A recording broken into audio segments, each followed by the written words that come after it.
Let's use this fun mold from Hobby Lobby and some polymer oven-baked clay to make some cute miniature mushrooms.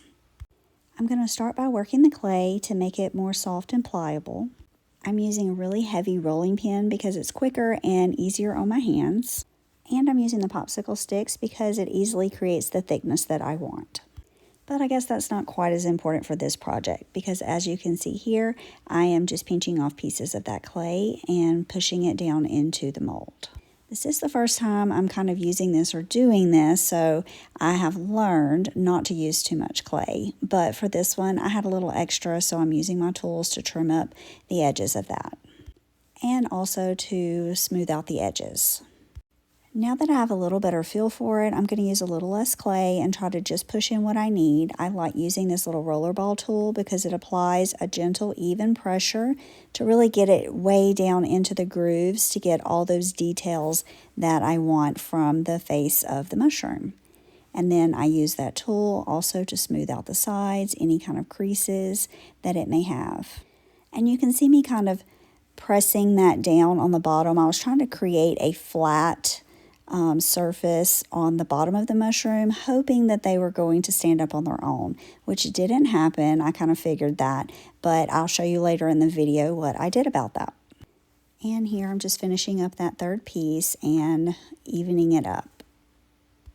And these sculpting tools, they're not really a necessity. You can get by without them, but I do find it a lot easier to use them sometimes than just my fingers. And so if you're interested in seeing those, I will link my Amazon shop.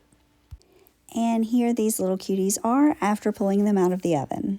Now the first time through, I baked them about an hour and realized that they were not standing up on their own. So I made these little circle discs, stuck them on where they would stand up, and popped them back in the oven for another 30 minutes. And now it's time for the fun part. Painting them really brings them to life. For this first one, I chose to use a terracotta color for the top. And I'm painting those stems and bases white. And please bear with me as I keep going on and off camera here. I get so focused in on what I'm doing, I forget to see where my piece is at in the frame.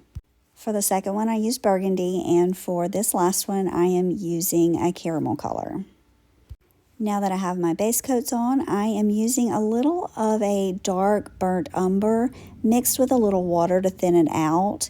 And I'm just kind of lightly dry brushing that over the piece to just kind of give it that lived in dirty look from the yard.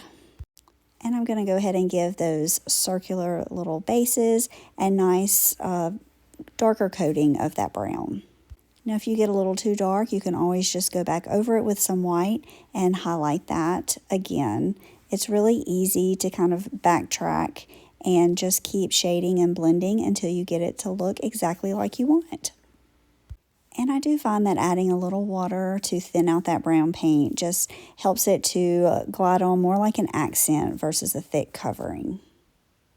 And now the part I've been waiting for, dipping some white paint on those little dots. It really just brings it all together. And then lastly, I'm going to cover them with a thin layer of Mod Podge just to seal and protect them. Oh my gosh, I just think these are so adorable and cute, and you could use so many different colors and use them in so many ways to decorate. I added mine onto a little wood slice with a few tiny little pieces of moss, and I think they are just adorable. I'm in love. They blend right in with my existing decor, just kind of giving it a touch of fall without having to change everything up. I hope this inspired you to get a little crafty.